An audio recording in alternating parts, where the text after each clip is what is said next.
Assalamualaikum warahmatullahi wabarakatuh. Oke, beberapa hari yang lalu saya sempat scroll-scroll video-video TikTok ya, dan lagi rame soal belatung-belatung. Sebenarnya saya sih nggak tahu apa itu belatung-belatung itu. Saya scroll, saya lihat-lihat, saya cari link-linknya. Ini apa sih kok belatung-belatung? Akhirnya saya dapat di salah satu video TikTok ada linknya. Kemudian saya copy, saya lihat ternyata dia video tentang seseorang melakukan hubungan suami istri, dan itu di alat kelaminnya ada ya semacam belatung belatung, dan dia melakukan hubungan suami istri, saya katakan koitus saja ya. Dia melakukan koitus di mana di organ wanitanya penuh dengan belatung. Cuman saya lihat nggak sampai puncak ya, soalnya setelah saya lihat videonya ya cukup menjijikkan sih. Ya wes seperti itu. Sebenarnya di dunia kesehatan itu ada beberapa perilaku tentang seksualita, jadi tentang perilaku seks di mana dia bisa mencapai kepuasan kalau tidak seperti ini, seperti itu. Apakah ini termasuk video belatung itu, saya sih kurang tahu. Salah satunya seperti ini. Ada yang biasa kita sebut dengan pedofilia. Nah, pedofilia ini kan perilaku seksual kalau dia nggak melakukan sama anak kecil dia nggak puas. Itu yang biasa kita kenal dengan pedofilia. Jadi si pelaku itu akan merasa puas atau merasa sampai dengan klimaks kalau dia itu melakukannya dengan anak-anak atau di bawah umur dia. Itu pedofilia. Ada juga yang disebut dengan eksibisionisme. Ya itulah, mungkin aku agak lupa soalnya ini materi kuliah zaman dulu. Apa ya, eksibisionisme, ya itulah. Eksibisionisme ini merupakan perilaku di mana dia akan mencapai klimaks puas kalau dia biasanya dia sih mempertontonkan alat kemaluannya di depan umum. Nah, ini biasanya di sekitar kita ada. Jadi dia di keramaian atau di tempat publik, kemudian dia mempertontonkan alat kelaminnya. Nah, kalau ada orang kaget atau orang marah atau orang menyinggung dia waktu dia mempertontonkan alat kelaminnya, maka dia akan mencapai klimaks puas. Nah, kalau saran saya sih, kalau kalian menemukan orang seperti itu, eksibisionisme ini, mendingan dicuekin aja. Kenapa? Kalau sampean kaget atau sampean marah, ada jawabannya sampean. Kalau Anda ya, kalau kalian marah, kalau kalian itu terkejut, maka dia akan merasa puas. Itu namanya eksibisionisme. Jadi dia itu perilaku seksualnya yang mempertontonkan kemaluannya di depan umum. Ada juga yang disebut dengan voyeurisme. Voyeurisme, yaitu mungkin voyeurisme ini dimana dia itu akan puas, seksnya akan puas kalau dia itu ngintip, entah itu ngintip orang mandi, entah itu ngintip orang ganti baju, atau ngintip orang yang sedang melakukan koitus, maka dia akan merasa puas.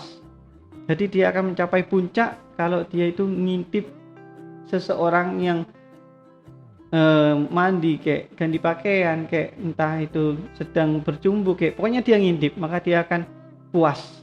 Itu yang biasa kita sebut dengan voyeurisme.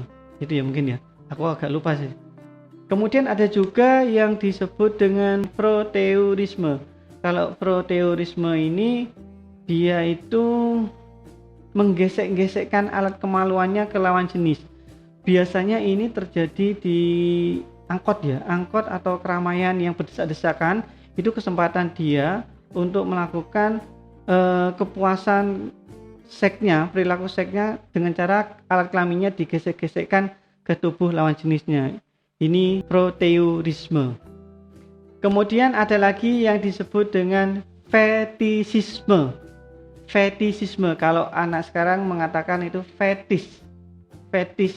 Jadi fetis ini dia akan merasa puas kalau dia itu menyentuh ya, kepuasan seksnya itu menyentuh benda mati, entah itu celana dalam, entah itu celananya, celana lawan jenis ya maksudnya, atau juga baju dalamnya lawan jenis itu. Bahkan itu dia pegang ketika dia melakukan koitus dengan pasangannya. Nah, itu dia akan merasa puas. Ada lagi yang hampir mirip dengan fetishisme ini. Ini juga kita sebut dengan transfetishisme. Kalau transfetishisme ini dia itu memakai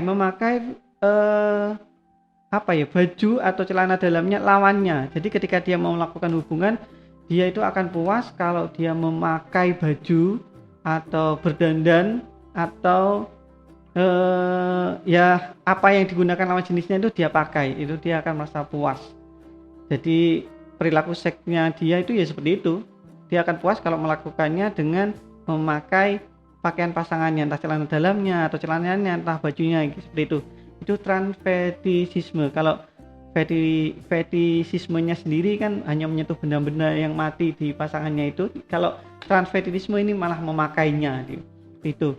Ada juga itu perilaku seksual yang kita sebut dengan masokisme. Nah, masokisme seksual ini di mana ini perilaku yang cukup aneh menurut saya sih. Aneh di mana dia tidak akan merasa puas ketika melakukan koitus kalau dia itu tidak disakiti. Jadi kalau teman-teman yang biasa nonton film biru, pasti kalian pernah nonton di mana film itu ada orang yang bawa gesper, kemudian si lawan jenisnya digesper, atau ada bawa apa itu kayak lentur-lentur dipukulin. Nah, itu termasuk perilaku yang kita sebut dengan masokisme itu. Jadi dia harus disakiti. Kalau sudah disakiti, maka dia akan bisa mencapai klimaks. Maka dia bisa mencapai kepuasan seksualnya. Nah, lawannya masokisme ini adalah sadinisme. Sadinisme ini kalau dia tidak menyakiti, maka dia seksualnya itu nggak sampai puncak, nggak sampai klimaks, jadi nggak puas dia. Nah, bayangkan kalau yang namanya masokisme dengan sadinisme ini ketemu, kayak apa ya? Masokismenya hancur lebur, sadinismenya kuat. Selain itu ada juga yang disebut dengan asfiksofilia. Kalau nggak keliru seperti itu ya. Seingat saya pakai jembatan keledai itu afiksia. Jadi afiksiofilia. Jadi afiksofilia ini itu dia akan mencapai klimaks atau puas seksualnya kalau dia itu dicekik. Maka kalau sudah dicekik, dia akan merasa puas seksnya. Perilaku seksnya akan mencapai puncak. Ini yang disebut dengan asfiksofilia. Kalau nggak keliru seperti itu ya. Belepotan. Bisa dikomen kalau mungkin keliru pengucapan saya.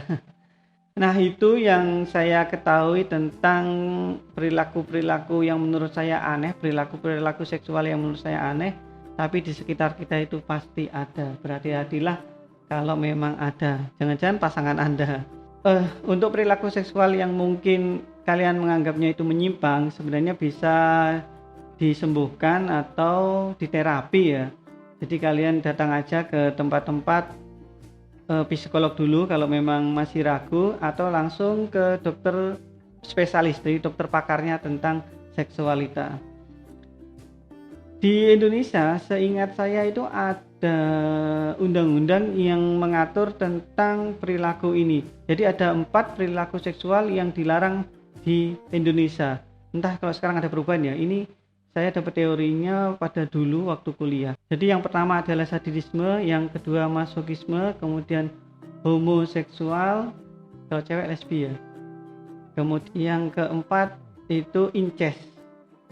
Mungkin teman-teman belum tahu incest ya. Yang belum tahu incest itu adalah dia melakukan seksual di mana dia itu masih keturunan atau masih sedarah atau ya garis sedarah dan deket banget, kayak saudara dengan saudara atau di atasnya lagi, ya seperti itu. Pokoknya masih sedarah.